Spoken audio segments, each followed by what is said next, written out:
Hay que entender que la Victoria ha tenido presencia desde tiempos prehispánicos también, convirtiendo en este espacio tanto la cultura Ishma como la cultura Inca posteriormente. Actualmente conservamos tres elementos arqueológicos.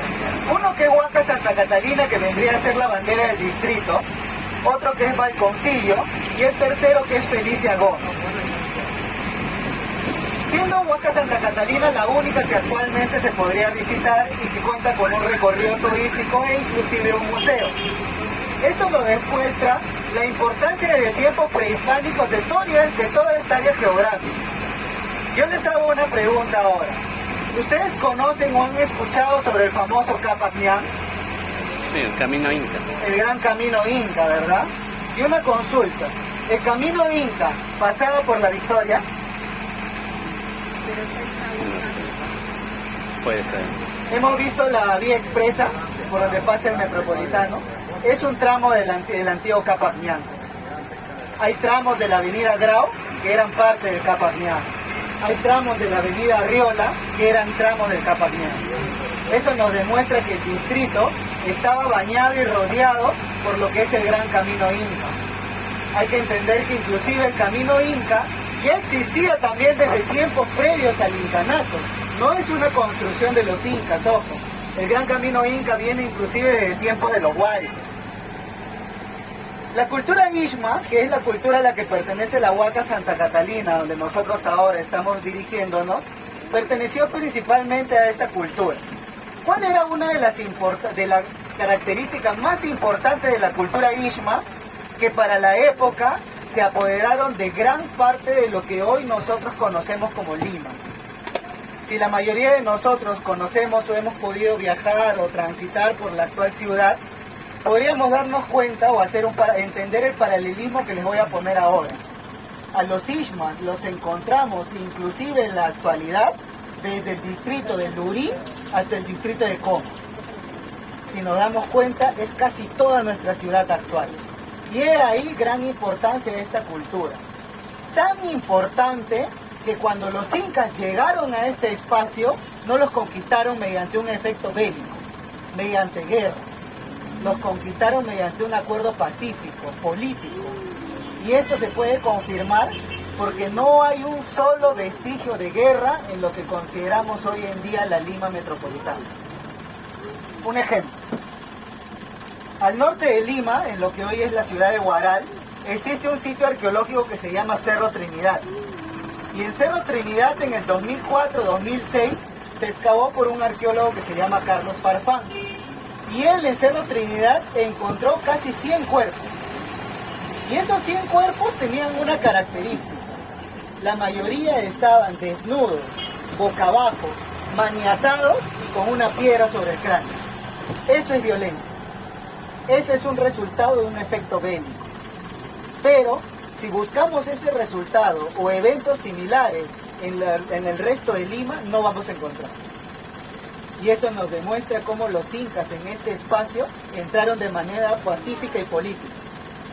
Si comparamos lo que pasó en Lima con lo que pasó, por ejemplo, con los chancas, en lo que hoy es Apurímac, o con los huancas, en lo que hoy es Huancay o Junín, nos vamos a dar cuenta que en esas zonas sí entraron mediante un efecto bélico. Ahí sí hay inclusive vestigios de guerra. Destruyeron sitios arqueológicos, los quemaron, los incendiaron. Acá no pasó eso. Eso nos demuestra la importancia de la cultura Ishma. Ahora que vamos a ir a Santa Catalina, vamos a poder ver inclusive cómo encima de la pirámide Ishma los incas plantaron su arquitectura. No destruyeron, se plantan encima a manera de sometimiento. Una idea que nosotros creíamos que había llegado con los españoles. ¿Qué nos pusieron los españoles? La catedral encima del sitio religioso, ¿verdad? El palacio de gobierno encima de la causa de Taulichusco. Una gran cruz encima del Cerro San Cristóbal, que era nuestro apu principal, nuestra gran huaca. Entonces, esa idea de sometimiento que nosotros creíamos que había llegado con los españoles, con la cultura europea, ya existía en este espacio geográfico con los incas. Porque los incas plantan su arquitectura encima de la Ishma para demostrar sometimiento.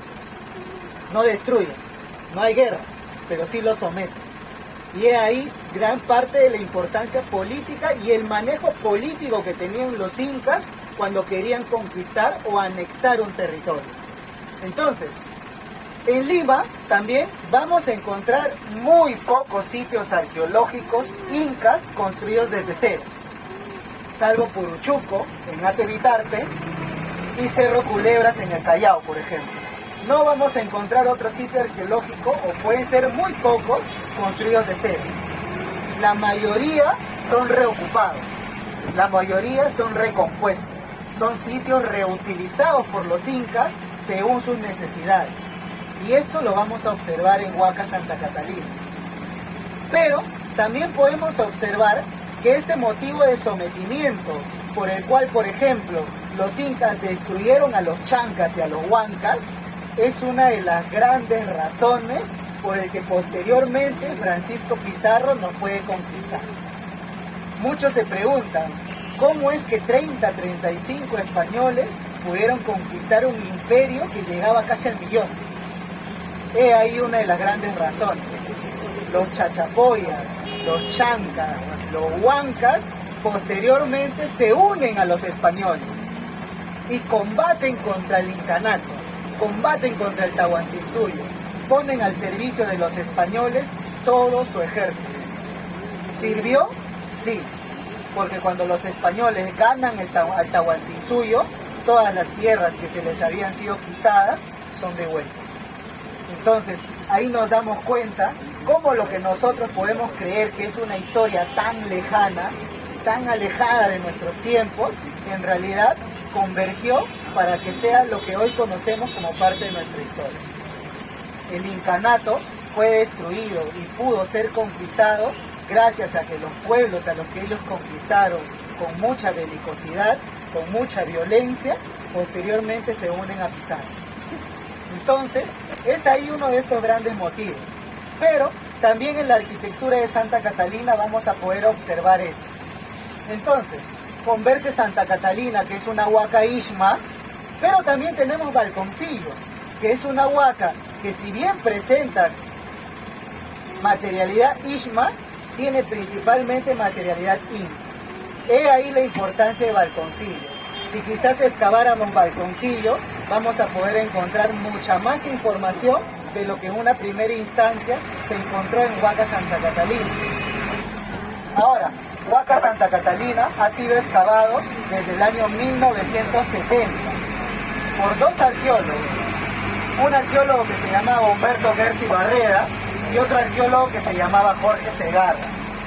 Ambos fueron los primigenios o las personas que en una primera instancia se interesan por Huaca Santa Catalina. Huaca Santa Catalina en una primera instancia era solo un pequeño cerro, era un pequeño montículo. Hay vecinos de la tercera edad que en alguna ocasión nos han visitado en Huaca Santa Catalina y me han dicho, pero yo jugaba bicicleta ahí. Yo me tiraba de la bicicleta desde la parte alta. Hay otros que me dicen, yo me escondía por ahí con mis primos y correteábamos y nos tirábamos la tierra, los adobes. Y sí, en realidad la gente no conocía, no sabía que debajo había una pirámide prehispánica. Gersi